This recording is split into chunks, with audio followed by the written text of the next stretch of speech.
welcome to this month's edition of Roanoke County Today. I'm Teresa Hall, Roanoke County's Public Information Director.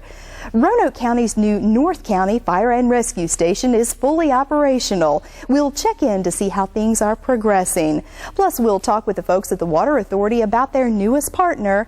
And looking for something to do this New Year's Eve? Stick around. Details of our annual Enchanted Eve celebration are coming up.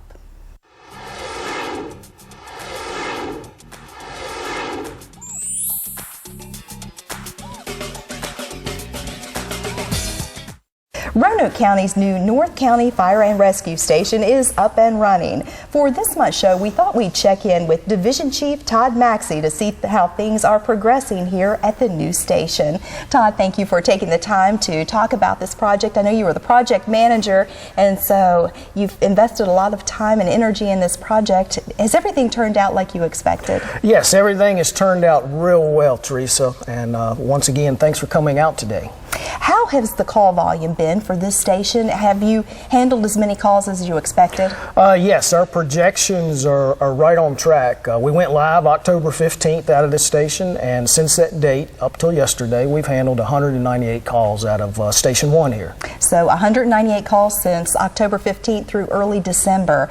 That is an amazing number of calls. Was the Holland station taking a lot of those calls and trying to handle those in addition to many other calls as well? Yes.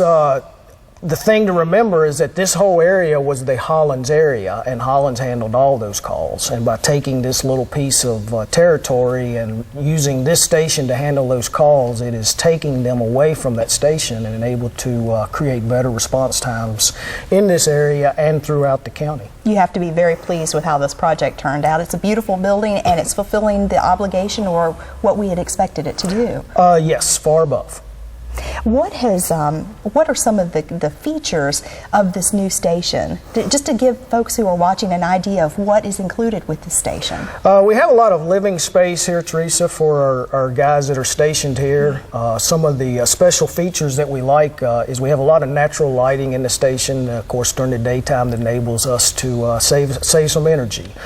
We have some ample space, and that space will enable us to grow if we need to down the road without doing much or nothing at all to this building. Very good. And then of course we have the 24-hour living facilities here for the guys on duty. So it's a 24/7 station that you have here? Yes, we have 3 shifts of fire and EMS personnel. We have 18 people assigned to this station, and that puts us at 6 per shift, and they do run fire and EMS out of this station. Is that special to have fire and EMS in one particular station? No, our stations throughout the county, we run both fire and EMS. What are some of the special features or things that make this a modern day facility? Well, of course, it has been about 20 years since we built the fire station, so technology has changed a lot, and it was important for us to design a facility that met our needs. And we looked at several different stations prior to the construction process and tried to pick ideas from each one. And one of the things we looked at was travel pass for the guys in the bunk room, the amount of distance that they would have to travel at night when getting up to the apparatus bays to get on the equipment. That was very important, and we were able to incorporate that in this facility. So by that do you mean basically that the folks who stay here overnight, the amount of distance between their bunk room and getting out here to where the equipment is, you want that to be the shortest distance possible? Yes, that was one of our goals when we went into the construction process, to make that a short distance. All right. So everything has pretty much worked out like you thought? Yes, it was been a great project. There was a lot of great teamwork between county departments, the architect, and the contractor, and it has gone very smooth. You find that it always takes more than one person to make a project like this a reality? There is no doubt in that. Well, congratulations to you, and thanks for taking the time to bring us an update on this project. Thank you. And stay with us, everyone. We'll be right back.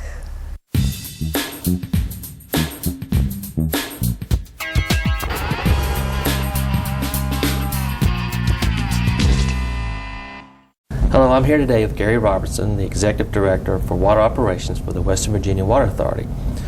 And several weeks ago, we had a meeting where the City Council of Roanoke, the Board of Supervisors of Franklin County, and Roanoke County met and conducted a public hearing in which to receive public comment on the proposal for Franklin County to join the Water Authority. We're here today with Gary asking him if he could describe how this came about and why it's a good thing. Around 2006, Franklin County approached us about the possibility of being able to get public water to the Wirtz Plateau area along Route 220 in Franklin County.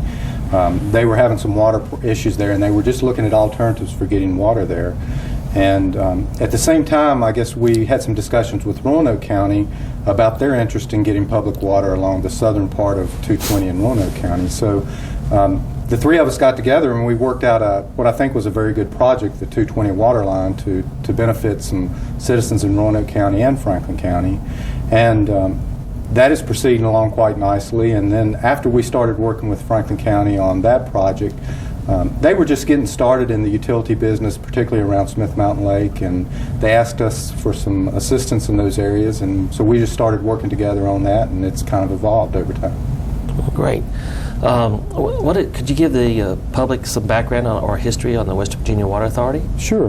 The West Virginia Water Authority came into existence on July of 2004, and of course there were a few years in preparation of getting there.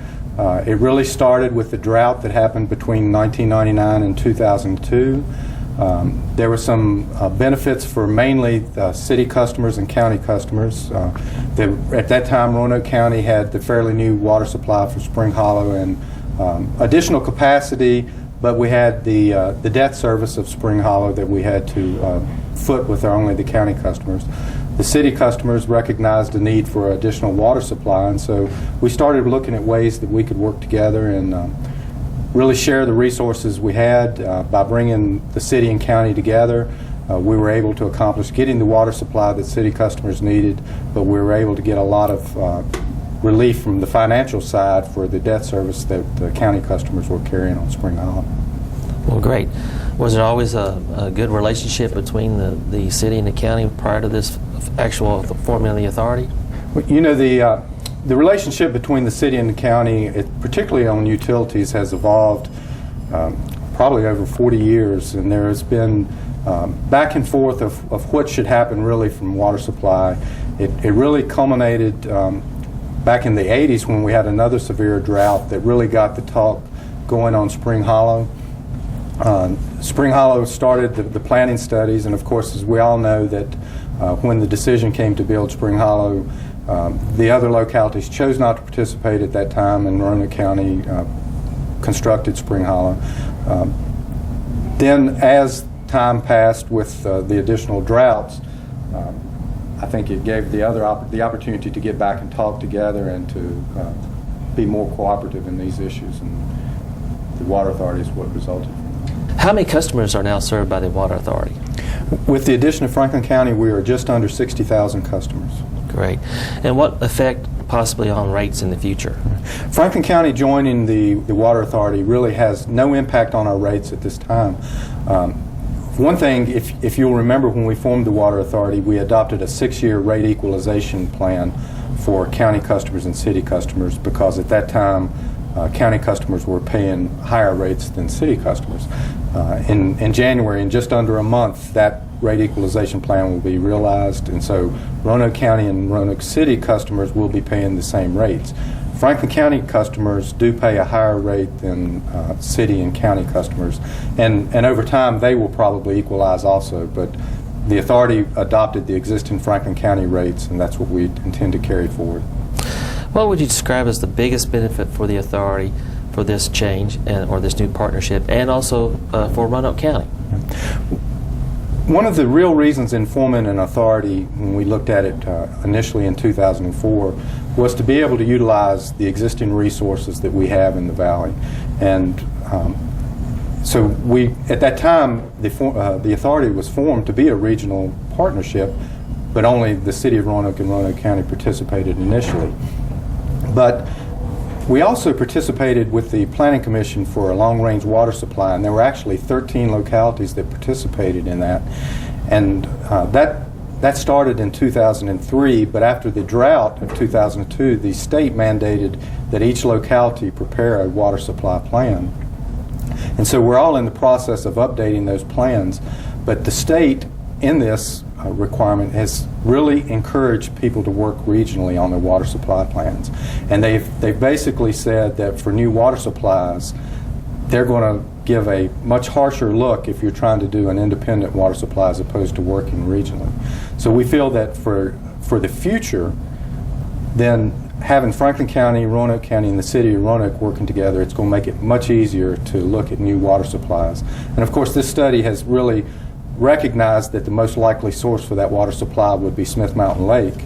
And having Franklin County in that area, it has us all there regionally, and it will make it much easier to look at that as a water supply 20, 30 years down the road. So by helping the authority, it also helps Roanoke County. It helps everybody. We think that it will be one central water supply that everyone can use, and that we will have the reliability of multiple water supplies for all of our customers. Great. And if someone would like to have more information on this, who would they contact? They can contact the West Virginia Water Authority at 853-5700, or they can look at our website, westernvawater.org.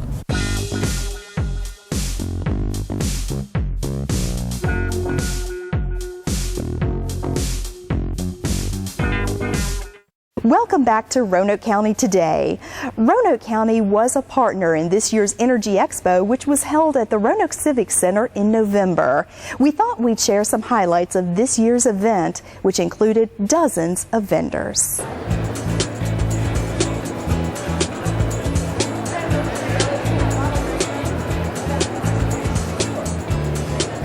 AECP is the Association of Energy Conservation Professionals. We're a nonprofit energy education organization. This is our 10th annual event. We've been putting this on for 10 years. The purpose is to educate the general public about why it's important to save energy, and then show them how they can do it. So we like to inspire them with all the stuff that they see, give them the information they need, and then enable them so when they walk out the door, they're going to take action. That's what we're trying to do here.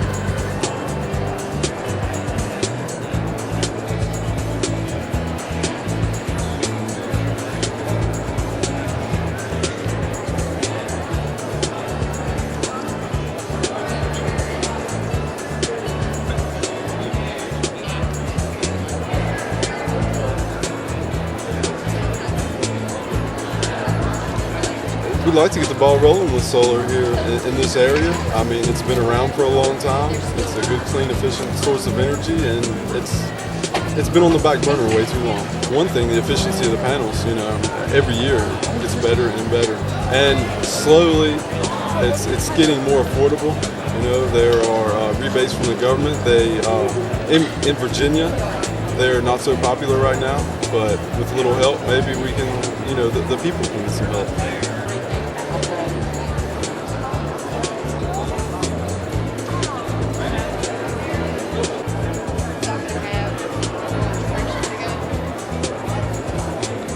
At Grakel Incorporated, we have taken an integrated approach to energy conservation and sustainable products. And with that in mind, we are pleased to be at this Energy Expo so that we can share some of the things that we've done at our office with other folks in the community. Some of the things that we've done have included, we've built a green roof, we've installed solar panels, and we have had an energy management system placed in the building which monitors all of the building automation systems.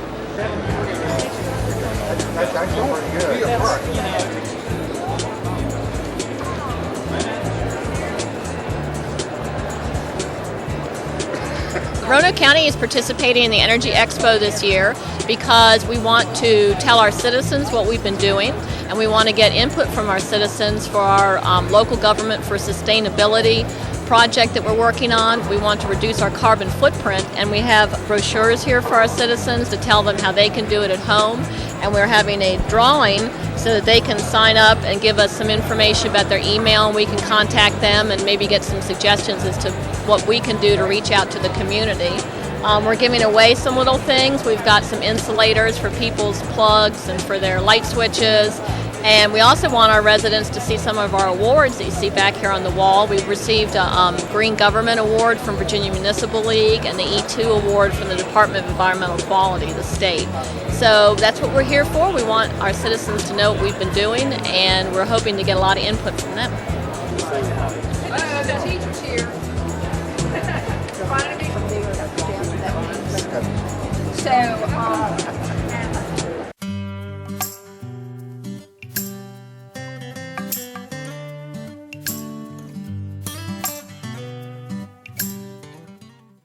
Welcome back. I'm Dan O'Donnell, Assistant County Administrator, and we're here at the Regional Center for Animal Control and Protection with Stan Rotnewski, who's the Director of Operations, and Officer Ken Broman from the Roanoke County Police Department, a Community Service Officer. Thanks for being with us today. Thank you. Now, Stan, I'd like to ask you about your facility here. Can you tell us what you do at this facility, who you serve, and where are you located? Okay, well, first off, we're located at 1510 Baldwin Avenue Northwest in Roanoke. That's off of Orange Avenue and 13th Street. Mm-hmm.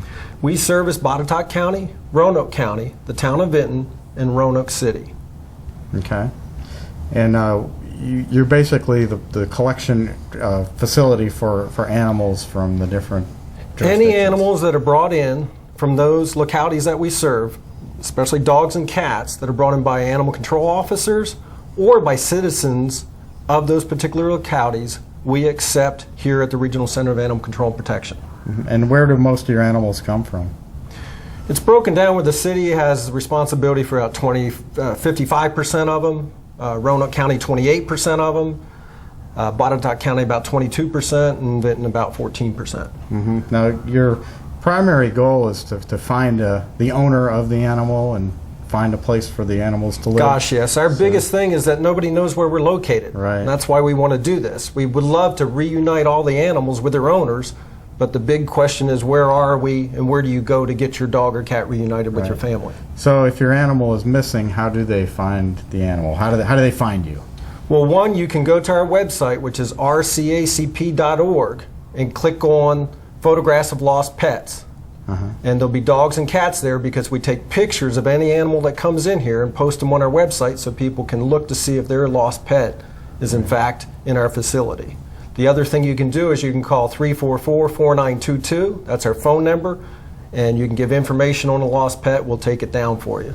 Okay. Well, that's very good information for anybody who may have a relative over the holidays, open their gate and their animal escapes, and that's where you go to find out if we do have their animal. Now, Officer Broman, can you tell us what does a community service officer do?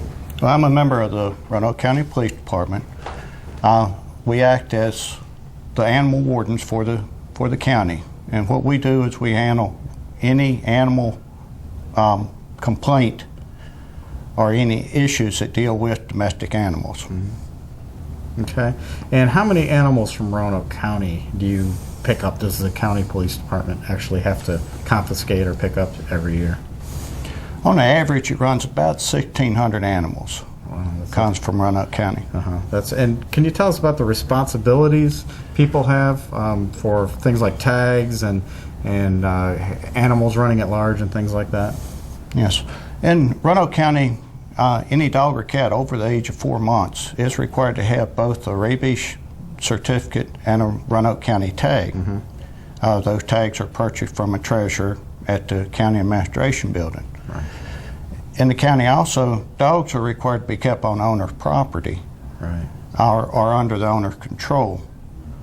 And cats are free to roam, but they are also required to be maintained by their owner. They're still responsible for their activities. Now, in terms of the tags, both dogs and cats both need tags in Roanoke County. Isn't that correct? That is correct. And what is the purpose for the tags? I know a lot of people aren't real happy that they have to pay a fee to get a dog tag or a cat tag. But why do you need those?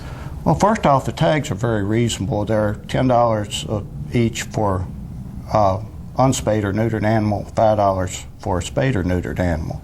And with this tag, it hooks into the computer system that we have access to. So 24 hours a day, if we find an animal with a tag on it, we can research that through the computer system, and it tells us who the animal belonged to, and how we can get it back to the owner rather than maybe bringing it to the facility here. Right, so it really helps with identification of a lost animal, and it also identifies that the animal has been vaccinated, so those are both good reasons to have tags, I would say. Yes, sir.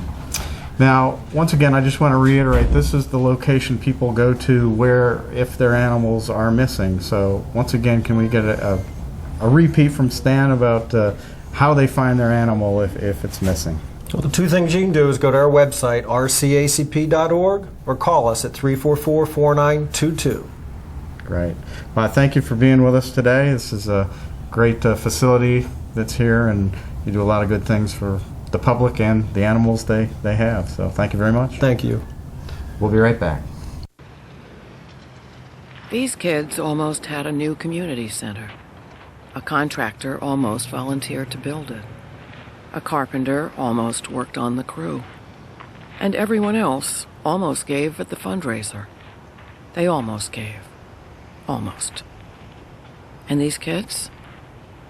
Well, they almost stayed out of trouble.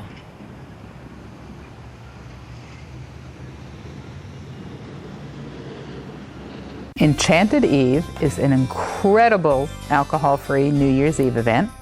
It's something for the entire community, and this year we have changed the theme. The theme this year is going to be Traveling Through Time, and of course it's taking place in Vinton. We actually close off part of Washington Avenue, and we use the Vinton War Memorial, the Charles Hill Recreation Center, Thrasher United Methodist Church, and then of course the closed section of Washington Avenue. We have a host of activities, all kinds of things going on. All different age groups are welcome to come. It's an entirely family-friendly event. But then we also have things for adults. We have a casino. We actually have a Wild West casino this year, which is going to be fabulous, and dance hall. We have a 50s and 60s sock hop. We have a live band for that event. We also have a beach blast. We have a kiddie camp and kiddie craft activities. We're having a jazz club and a speakeasy. I mean, all kinds of things. A traveling circus. We're going to be traveling through 10 decades of time with fun and merriment. We have a fireworks display at midnight. We have a grand processional at midnight, and everything is out there for everybody to enjoy. You can purchase an Enchanted Eve button. We have buttons on sale at well over 90 outlets throughout the valley, even up into the New River Valley and as far down as Bedford. Most of the banks in town have them. All of your Kroger stores will have them. Of course, you can purchase them also through all of Roanoke County Parks and Rec. All of our offices have them as well. They're $7 for adults and $3 for children 3 to 12. That's if you buy them in advance. Children under 3 are free. If you prefer not to buy them in advance, you can buy them the night of the event, but the cost goes up $2 if you buy them the night of the event. We have a main entrance on Washington Avenue. We are always looking for volunteers. It takes about 250 volunteers to run the event that evening. We also have a planning committee that works on this event all year to help with all of the special attractions and all of the events that go on. But if folks are interested in helping, it's a fabulous way for them to come out. They can help us for half the evening and then enjoy the other part of the evening. It's wonderful.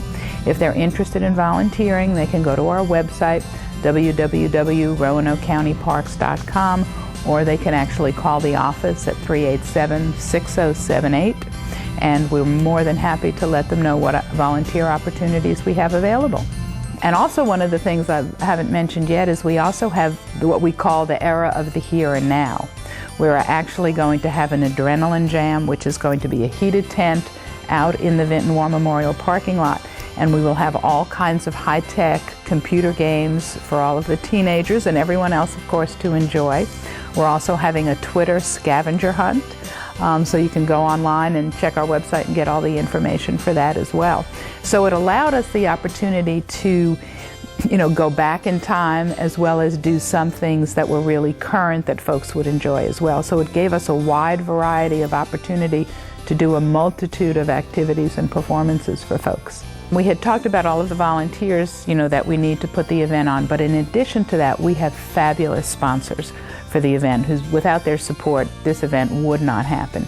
Of course, Roanoke County Parks and Rec is among one of the sponsors of that. We also have the fabulous town of Vinton. But in addition to that, we have First Team Auto Mall, who is our volunteer sponsor.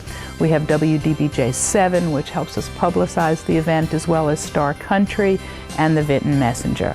So all of these folks have come together to make this community event the success that it is. He covered over 5,000 miles, averaging about 100 miles per day.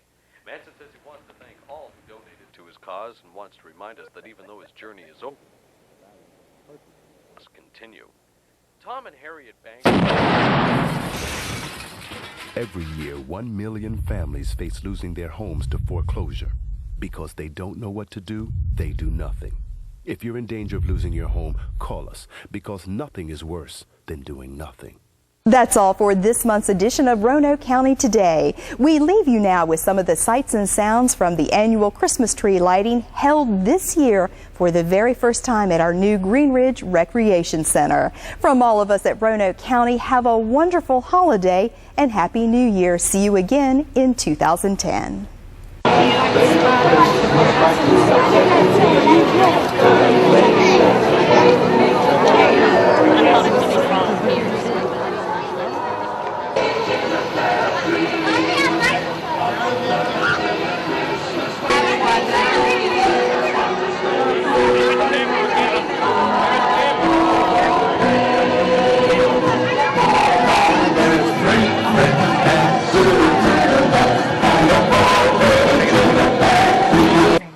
I'm Wendy Schultz, Events and Tourism Coordinator for Roanoke County, and I'm just so excited that everybody is here this evening.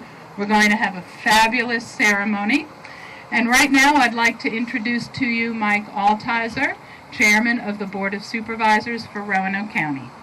You know, I just want to thank everyone to coming out to this wonderful facility now that we have that should be an annual retreat for our Christmas tree lighting and be able to offer a whole lot more programs to our kids on a very special night like this.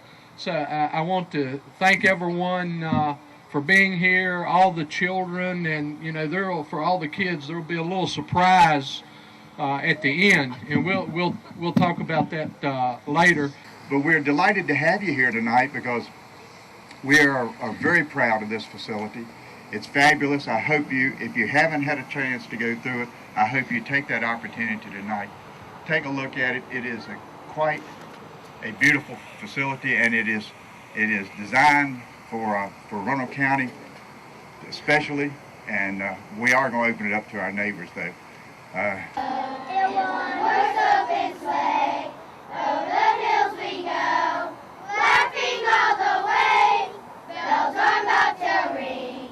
Making spirits bright. What fun it is to ride and sing a sleighing song tonight.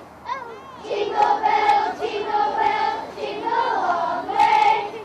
Oh, what fun it is to ride in a one-horse open sleigh. Oh, jingle bells, jingle all the way.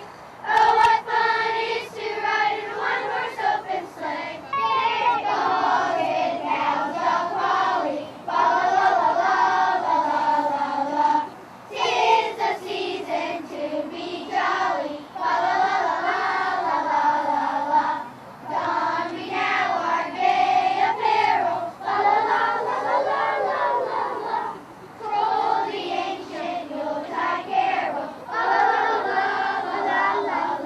rocking around the Christmas tree at the Christmas party hop. Mistletoe hung where you can see, every couple tries to stop. Rocking around the Christmas tree, let the Christmas spirit ring. 5, 4, 3, 2, 1, 0.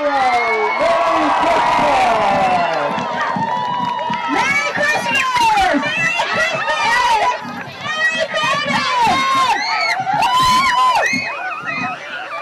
Inside, take the kids in, let them visit with Santa Claus, and Merry Christmas to everyone.